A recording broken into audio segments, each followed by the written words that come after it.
સો સાથે મળીને બનાવીએ ગાજરનો હલવો. ચલો. તો હલવો બનાવવા માટે ગાજરને પહેલાં વોશ કરી લઈશું. જોઈતું અનુસાર આપણે દૂધ લઈ લઈશું.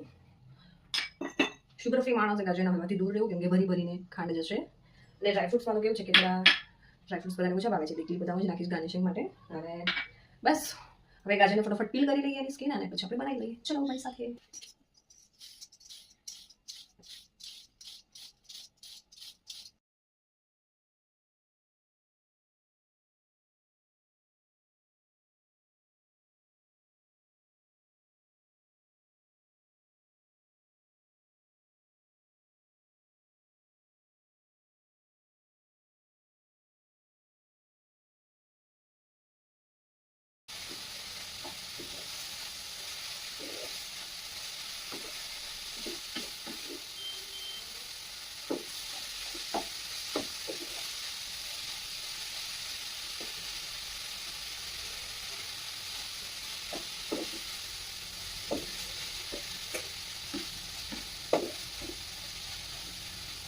જ્યારે હું ભણતી ને ત્યારે મારા સર હતા, જે છે ને શિયાળો આવે ને એટલે એ વખતે તમે બહુ બધા પતલા પતલા હતા ને, એટલે દર વખતે અમને એવું કહે કે ઘી ખાવું જોઈએ. કદાચ તમારી પાસે ઘીના પૈસા ના હોય ને તો દેવું કરીને પણ ઘી ખાવું જોઈએ.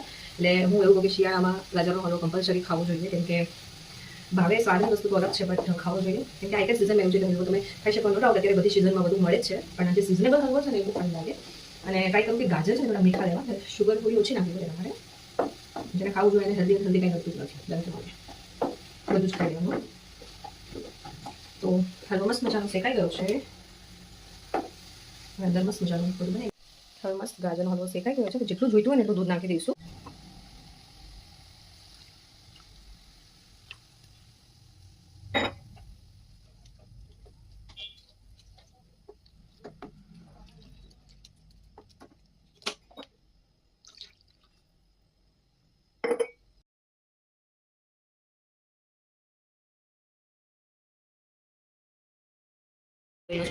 કેવો બન્યો છે?